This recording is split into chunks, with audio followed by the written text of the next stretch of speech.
Kembali lagi di channel Exagap. Pada kesempatan kali ini kita akan membahas sosok yang sangat terkenal di dinasti Ottoman. Mehmet II, yang dikenal sebagai Sang Penakluk, adalah salah satu Sultan Ottoman yang paling berpengaruh dalam sejarah. Pemerintahannya menandai titik balik bagi Kekaisaran Ottoman dan dunia. Penaklukan Konstantinopel pada tahun 1453 oleh Mehmet bukan hanya pencapaian militer yang luar biasa, tetapi juga momen penting yang membentuk kembali peta politik dan budaya Eropa dan Timur Tengah. Mehmet II lahir di tengah-tengah kerajaan yang kuat dan berkembang. Kekuatan Ottoman sedang meningkat di bawah pemerintahan ayahnya, Sultan Murad II. Namun, dunia Ottoman juga dipenuhi dengan tantangan.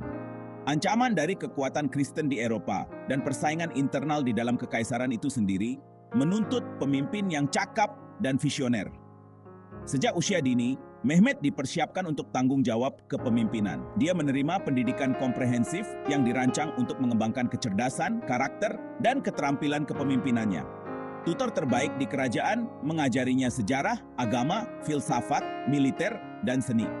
Mehmet belajar di bawah para cendekiawan terkenal, mempelajari Al-Quran dan hukum Islam. Dia juga membenamkan dirinya dalam sejarah dan strategi militer, mempelajari kampanye Alexander Agung, Julius Caesar, dan para pemimpin militer hebat lainnya. Mehmet fasih dalam beberapa bahasa, termasuk Arab, Persia, dan Yunani, yang memungkinkannya untuk memahami beragam budaya dan politik. Pendidikannya tidak terbatas pada pembelajaran akademis. Dia juga dilatih dalam seni perang, berpartisipasi dalam ekspedisi militer, dan belajar tentang taktik, logistik, dan kepemimpinan di medan perang. Pengalaman awal ini sangat penting dalam membentuk karakter Mehmet, memperkuat tekadnya, dan mengembangkan bakatnya sebagai ahli strategi militer. Mehmet II naik takhta untuk pertama kalinya pada usia muda 12 tahun, setelah kematian ayahnya pada tahun 1444. Pemerintahan pertamanya singkat dan penuh gejolak. Pemberontakan internal, ancaman dari kekuatan Kristen, dan intrik politik menguji kepemimpinan Sultan muda itu. Salah satu tantangan paling mendesak yang dihadapi Mehmet adalah ancaman dari koalisi negara-negara Kristen yang dipimpin oleh Raja Władysław Tatiad dari Polandia dan John Hunyadi, seorang pemimpin militer Hongaria. Koalisi ini bertujuan untuk mengusir Ottoman dari Balkan dan melemahkan kekuatan mereka yang semakin besar. Pada tahun 1444, pasukan Ottoman menghadapi pasukan koalisi Kristen di pertempuran Varna, sebuah kota pelabuhan strategis di pantai Laut Hitam Bulgaria. Meskipun usianya masih muda, Mehmet menunjukkan kepemimpinan dan keberanian yang luar biasa dalam pertempuran ini. Dia secara pribadi memimpin pasukannya menuju kemenangan, mengalahkan pasukan Kristen, dan membunuh Raja Władysław Titi. Kemenangan di Varna memperkuat posisi Mehmet sebagai sultan dan meningkatkan prestise Ottoman. Namun, tantangan internal terus berlanjut. Pada tahun 1446, Mehmet terpaksa turun takhta demi ayahnya, Murad II, yang kembali berkuasa untuk memadamkan pemberontakan dan menstabilkan kekaisaran. Mehmet mundur dari politik, tetapi dia terus mempelajari strategi militer, sejarah, dan pemerintahan. Dia menggunakan waktu ini untuk merencanakan penaklukan Konstantinopel, tujuan yang telah lama dia impikan untuk dicapai. Pertempuran Varna yang terjadi pada tanggal 10 November 1444 adalah pertempuran yang signifikan dalam sejarah Ottoman dan dalam kehidupan Mehmet II. Pertempuran ini mengadu pasukan Ottoman di bawah komando Sultan Murad II melawan koalisi negara-negara Kristen Eropa yang dipimpin oleh Raja Władysław III dari Polandia dan John Hunyadi, Voivode Transilvania. Pasukan Kristen telah berkumpul untuk mengusir Ottoman dari Balkan dan menghentikan gerak maju mereka ke Eropa. Mereka telah mencapai beberapa kemenangan awal dan yakin dapat mengalahkan Ottoman. Namun, Murad II, seorang komandan militer yang berpengalaman, telah mengumpulkan pasukan yang kuat yang bertekad untuk mempertahankan wilayah Ottoman. Pertempuran itu sengit dan berdarah, dengan kedua belah pihak berjuang dengan gigih. Mehmet II, meskipun masih muda, memainkan peran aktif dalam pertempuran itu, memimpin pasukannya dengan keberanian dan tekad. Pasukan Ottoman yang dimotivasi oleh kepemimpinan Mehmet dan keterampilan taktis Murad II bertempur dengan sengit dan menimbulkan kerugian besar pada pasukan Kristen. Pada titik balik dalam pertempuran, Raja Władysław III memimpin serangan berani ke jantung pasukan Ottoman. Namun, serangan itu digagalkan dan raja terbunuh dalam pertempuran. Kematian Władysław III menurunkan moral pasukan Kristen dan mereka segera dikalahkan oleh Ottoman. Kemenangan di Varna merupakan kemenangan yang signifikan bagi Ottoman. Pertempuran ini memperkuat posisi mereka sebagai kekuatan dominan di Balkan dan menggagalkan upaya koalisi Kristen untuk mengusir mereka dari Eropa. Bagi Mehmed II, pertempuran ini merupakan pengalaman formatif, menunjukkan bakatnya sebagai komandan militer dan memperkuat tekadnya untuk mencapai kebesaran.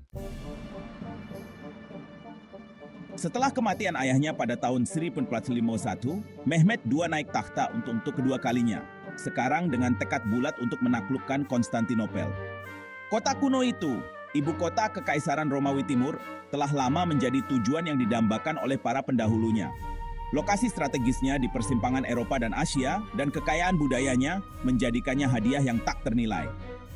Mehmed memahami bahwa penaklukan Konstantinopel akan menjadi tugas yang monumental, membutuhkan perencanaan yang cermat, sumber daya yang besar, dan strategi militer yang brilian. Dia menghabiskan 2 tahun pertama pemerintahannya untuk mempersiapkan pengepungan, memobilisasi pasukannya, mengumpulkan persenjataan, dan membangun benteng. Salah satu persiapan Mehmed yang paling penting adalah pembangunan Rumeli Hisar, sebuah benteng besar di sisi Eropa Bosporus, tepat di seberang benteng Anadolu Hisar yang dibangun oleh kakek buyutnya Bayezid Vesehi. Rumeli Hisar memberi Ottoman kendali penuh atas jalur air, mencegah bala bantuan mencapai Konstantinopel melalui laut dan memungkinkan Mehmed untuk memblokade kota. Mehmed juga menugaskan pembuatan meriam-meriam besar yang ditempa oleh seorang insinyur Hongaria bernama Urban yang mampu melontarkan bola-bola batu besar yang dapat menghancurkan bahkan tembok kota yang terkuat. Penggunaan artileri berat akan menjadi faktor kunci dalam pengepungan Konstantinopel. Persiapan Mehmed tidak terbatas pada kekuatan militer.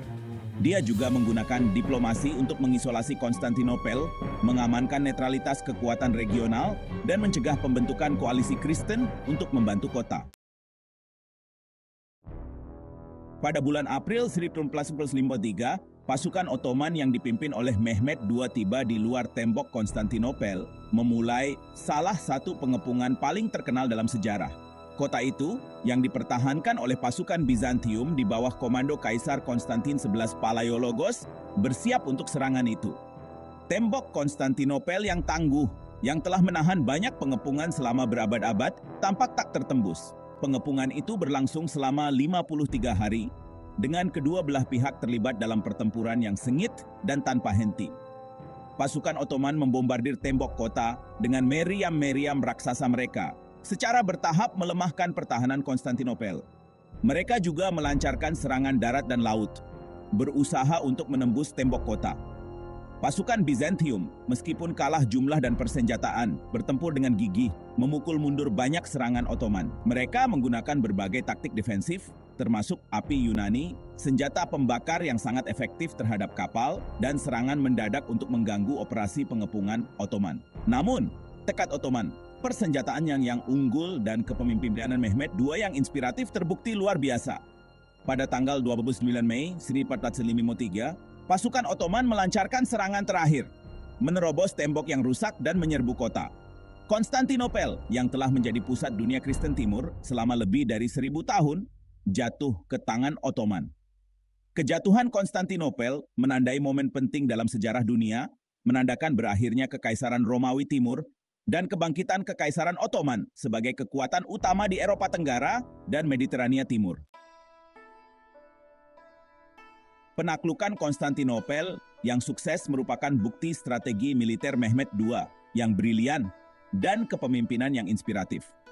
Mehmed telah merencanakan pengepungan dengan cermat, mempertimbangkan setiap detail dan memanfaatkan semua sumber daya yang tersedia.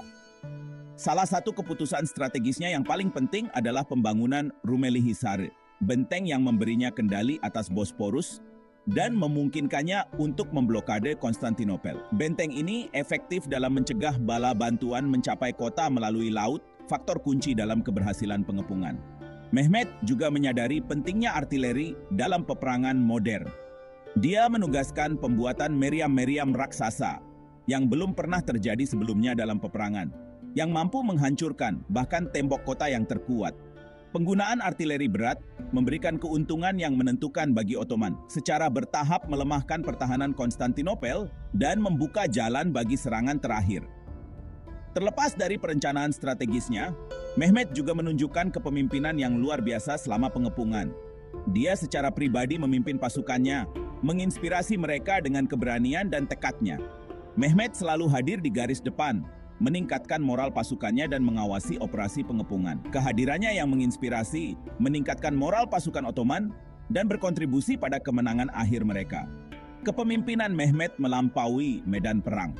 Dia juga seorang ahli strategi politik yang terampil, menggunakan diplomasi untuk mengisolasi Konstantinopel dan mencegah pembentukan koalisi Kristen untuk membantu kota. Mehmet mengamankan netralitas kekuatan regional dan membujuk yang lain untuk mendukung pengepungannya, melemahkan posisi Konstantinopel, dan memuluskan jalannya menuju kemenangan. Setelah penaklukan Konstantinopel, Mehmet II memasuki kota dengan penuh kemenangan, menandai awal era baru bagi Kekaisaran Ottoman dan kota itu sendiri. Mehmet mendeklarasikan Konstantinopel sebagai ibu kota baru Kekaisaran Ottoman, menggantikan Edirne. Dia menamainya Istanbul, nama yang berasal dari frasa Yunani Eistenpolin, yang berarti ke kota. Berkomitmen untuk membangun kembali dan merevitalisasi Istanbul, Mehmet mengubahnya menjadi ibu kota kekaisaran yang layak. Dia memulai program pembangunan yang ambisius, membangun masjid, istana, pasar, dan bangunan umum lainnya. Tujuannya adalah untuk menciptakan ibu kota yang mencerminkan kekuatan, kekayaan, dan kemegahan Kekaisaran Ottoman. Salah satu proyek konstruksi Mehmet yang paling terkenal adalah pembangunan Masjid Agung, yang kemudian dikenal sebagai Masjid Fatih, atau Masjid Penakluk. Masjid ini, yang dibangun di atas situs bekas Gereja Rasul Suci, menjadi mahakarya arsitektur Kekaisaran Ottoman dan simbol dominasi Islam di Konstantinopel. Mehmet juga mendorong umat Islam, Kristen, dan Yahudi untuk menetap di Istanbul, menawarkan insentif dan perlindungan untuk menarik penduduk baru. Dia memahami bahwa keragaman dan vitalitas ekonomi sangat penting bagi keberhasilan ibu kotanya.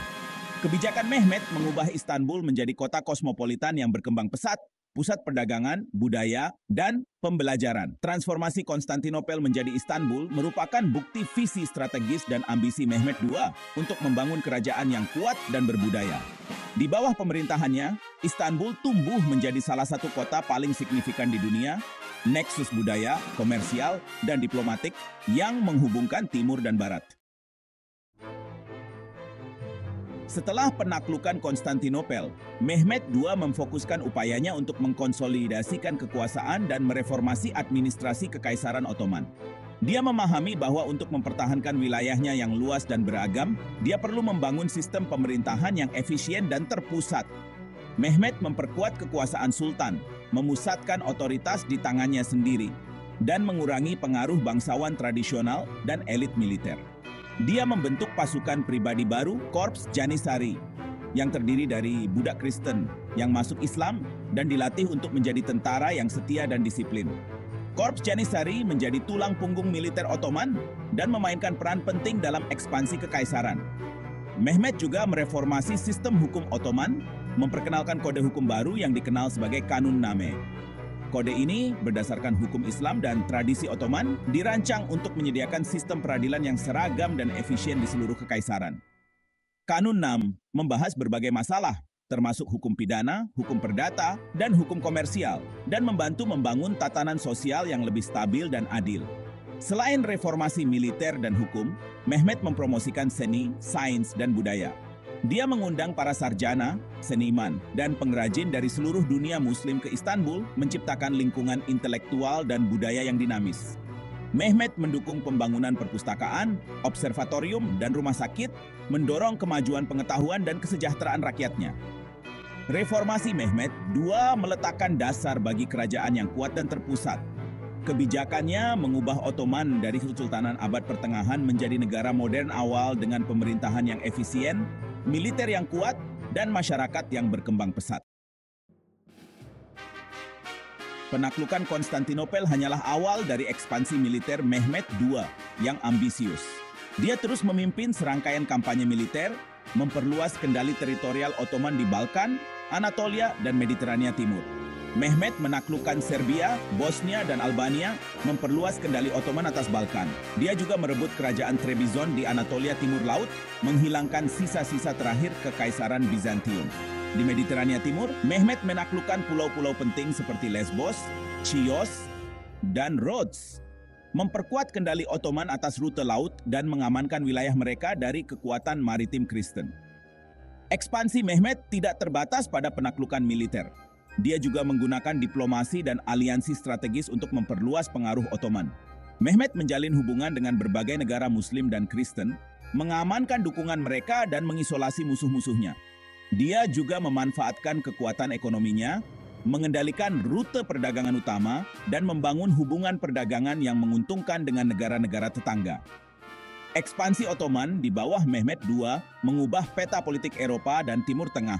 Kekaisaran Ottoman muncul sebagai salah satu kekuatan paling kuat di dunia, menantang dominasi kekuatan Kristen Eropa dan membangun jembatan antara Timur dan Barat. Mehmet II meninggalkan warisan tak terhapuskan dalam sejarah Ottoman dan dunia. Penaklukan Konstantinopel, reformasi administratifnya, dan ekspansi militernya mengubah Kekaisaran Ottoman menjadi kekuatan global, menandai transisi dari Kesultanan Abad Pertengahan menjadi Kekaisaran dunia yang kuat. Mehmet dikenang sebagai ahli strategi militer yang brilian, pemimpin yang inspiratif, dan negarawan yang visioner. Dia membangun kembali Istanbul, ibu kota barunya, menjadi pusat budaya, perdagangan, dan pembelajaran yang berkembang pesat. Reformasinya memperkuat pemerintah Ottoman, memodernisasi militernya, dan mempromosikan keadilan sosial. Warisan Mehmet melampaui pencapaian militer dan politiknya. Dia juga seorang pelindung seni dan sains, mendorong kemajuan intelektual dan budaya di seluruh kerajaannya. Mehmet mengundang para sarjana, seniman, dan pengrajin dari seluruh dunia Muslim ke Istanbul menciptakan lingkungan yang kreatif dan inovatif. Mehmet II, sang penakluk, tetap menjadi salah satu tokoh paling signifikan dalam sejarah Ottoman. Pemerintahannya adalah periode transformasi, ekspansi, dan kebesaran budaya. Warisannya terus membentuk dunia modern, mengingatkan kita akan kekuatan kepemimpinan, pentingnya inovasi, dan dampak abadi dari ide dan ambisi. Mehmet II, yang dikenal sebagai sang penakluk, berdiri sebagai sosok yang menjulang tinggi dalam sejarah dunia.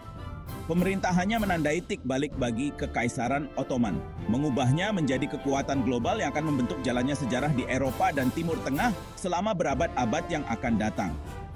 Penaklukan Konstantinopel oleh Mehmet pada tahun 1453 bukan hanya pencapaian militer yang luar biasa, tetapi juga momen penting yang menggeser keseimbangan kekuatan di dunia. Peristiwa ini menandai berakhirnya Kekaisaran Romawi Timur, kebangkitan Kekaisaran Ottoman, dan awal era baru dominasi Ottoman di Eropa Tenggara dan Mediterania Timur. Mehmet II adalah pemimpin yang kompleks dan multifaset, ahli strategi militer yang brilian, administrator yang cakap, dan pelindung seni dan budaya. Dia memahami pentingnya membangun kerajaan yang kuat dan terpusat, dan dia menerapkan reformasi yang memperkuat pemerintah Ottoman, memodernisasi militernya, dan mempromosikan keadilan sosial.